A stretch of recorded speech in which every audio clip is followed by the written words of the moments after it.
ಮತ್ತೊಂದು ಅಪ್ಡೇಟ್ ಇದೆ. ಖೈದಿಗಳ ಪತ್ತೆಗೆ ಕಲಬುರಗಿ ಮತ್ತು ಬೀದರ್ ಪೊಲೀಸರ ತಂಡ ರಚನೆಯಾಗಿದೆ. ಎಸ್ಕೇಪ್ ಆಗಿರೋ ಕೈದಿಗಳಲ್ಲಿ ಸಿಕ್ಕಿಬಿದ್ದ ಓರ್ವ ಆರೋಪಿ. 3 ಕೈದಿಗಳು ಎಸ್ಕೇಪ್ ಆಗಿದ್ರಲ್ಲ, ಒಬ್ಬನನ್ನ ಅರೆಸ್ಟ್ ಮಾಡಿದ್ದಾರೆ. ಮತ್ತೆ ಕೈದಿ ಸಂತೋಷ್ ಇರುವ ಜಾಗದ ಬಗ್ಗೆ ಮಾಹಿತಿ ಸಿಕ್ತು. ಹುಮನಾಬಾದ್ನ ಕಪೂರ್ ಇಂಡಸ್ಟ್ರಿಯಲ್ ಏರಿಯಾದಲ್ಲಿ ಸಂತೋಷ್ ಅಡಗಿ ಕೂತಿದ್ದಂತೆ. ಖಚಿತ ಮಾಹಿತಿ ಮೇರೆಗೆ ದಾಳಿ ನಡೆಸಿದ್ದಾರೆ ಪೊಲೀಸರು. ಬಂಧಿಸಲು ಹೋದಾಗ ಪೊಲೀಸರ ಮೇಲೆ ಹಲ್ಲೆಗೆ ಯತ್ನ ಆಗಿದೆ ಸಂತೋಷ್ನಿಂದ. ಆತ್ಮರಕ್ಷಣೆಗಾಗಿ ಆರೋಪಿಯ ಬಲಗಾಲಿಗೆ ಗುಂಡು ಹಾರಿಸಿಬಿಟ್ಟಿದ್ದಾರಂತೆ ಪೊಲೀಸರು. ಘಟನೆಯಲ್ಲಿ ಗಾಯಗೊಂಡಿರುವ 2 ಪೇದೆಗಳು ಆಸ್ಪತ್ರೆಯಲ್ಲಿ ಸದ್ಯ ಚಿಕಿತ್ಸೆ ಪಡೆದುಕೊಳ್ತಿದ್ದಾರೆ. ಪರಾರಿಯಾಗಿರುವ ಇನ್ನಿಬ್ಬರು ಕೈದಿಗಳಿಗಾಗಿ ಪೊಲೀಸರ ಹುಡುಕಾಟ ಮುಂದುವರಿತಾ ಇದೆ. ಕೈದಿಗಳ ಪತ್ತೆಗೆ ಕಲಬುರಗಿ ಮತ್ತು ಬೀದರ್ ಪೊಲೀಸರಿಂದ ತಂಡ ರಚನೆಯಾಗಿದೆ.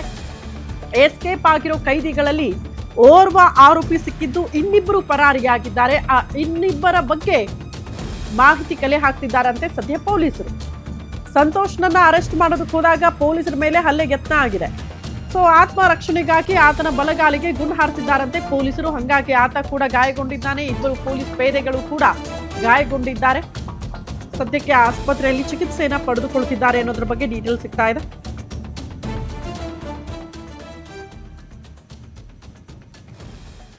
ದೃಶ್ಯ ನೋಡ್ತಾ ಇದ್ದೀರಲ್ಲ, ಸಿಸಿ ಕ್ಯಾಮೆರಾದಲ್ಲಿ ಸೆರೆ ಹಾಕಿರುವಂತಹ ದೃಶ್ಯ. 3 ಆರೋಪಿಗಳು ಬ್ಯಾರಕ್ ಒಳಗಡೆ ಇರುವಂತಹ ಮೊದಲ ದೃಶ್ಯ.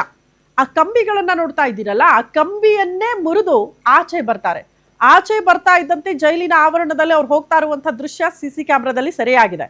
ಅಲ್ಲಿಂದ ಕಾಂಪೌಂಡ್ ಅನ್ನ ಈಸಿಯಾಗಿ 3 ಕೈದಿಗಳು ಹಾರಿ ರಾಷ್ಟ್ರೀಯ ಹೆದ್ದಾರಿ ಮೂಲಕ ಅಲ್ಲೊಂದೇನೋ ಕಾರ್ ಹತ್ಕೊಂಡು ಹೋದ್ರು ಅನ್ನೋದ್ರ ಬಗ್ಗೆ ಮಾಹಿತಿ ಇದೆ. ಬಟ್ ಜೈಲಿನ ಒಳಗಡೆ ಅವರು ಪರಾರಿ ಆಗಿರುವ ಅಷ್ಟು ದೃಶ್ಯಗಳು ಎಷ್ಟು ನೀಟಾಗಿ ಸಿಸಿ ಕ್ಯಾಮೆರಾದಲ್ಲಿ ಕ್ಯಾಪ್ಚರ್ ಆಗಿದೆ ನೋಡಿ. ಯಾರ ಗಮನಕ್ಕೂ ಬರ್ದಂಗೆ ಎಷ್ಟು ಈಸಿಯಾಗಿ ಕಂಬಿಗಳನ್ನ ಮುರಿದು ಆಚೆ ಹೋಗ್ತಾರೆ ಅಂತ ಅಂದ್ರೆ,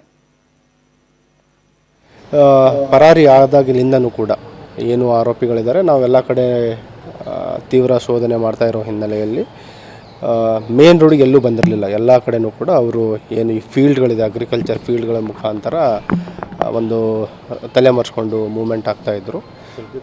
ನಮ್ಮ ಮಾಹಿತಿ ಪ್ರಕಾರ ಏನಾಗಿದೆ, ಇವರು ಏನು ಪರಾರಿ ಆದ ನಂತರ ಫಸ್ಟ್ 2 ಟೀಮ್ ಸ್ಪ್ಲಿಟ್ ಆಗ್ತಾರೆ. ಆಮೇಲೆ 2 ಜನ ಏನು ಮೂವ್ಮೆಂಟ್ ಆಗ್ತಾರೆ ಅವರು ಕೂಡ ಮತ್ತೆ ಸ್ಪ್ಲಿಟ್ ಆಗಿ ಒಬ್ಬಂಟಿಯಾಗಿ ಓಡಾಡ್ತಾಯಿದ್ರು.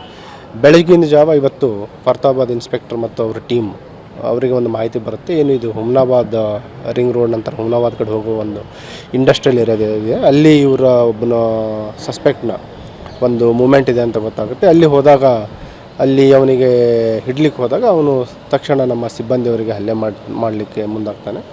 ಆ ಸಂದರ್ಭದಲ್ಲಿ ಅವನಿಗೆ ಸರೆಂಡರ್ ಆಗಿ ಅಂತ ಹೇಳಿದ್ರು ಕೂಡ ಅವನು ಸರೆಂಡರ್ ಆಗಲ್ಲ ಮತ್ತು ಗಾಳಿಯಲ್ಲಿ ಒಂದು ರೌಂಡ್ ಫೈರ್ ಮಾಡಿ ಅವನ ಮೇಲೆ ಒಂದು ಆತ್ಮರಕ್ಷಣೆಗೋಸ್ಕರ ಸೆಲ್ಫ್ ಡಿಫೆನ್ಸ್ಲಿಂದ ಫೈರ್ ಮಾಡಿದ್ದಾರೆ.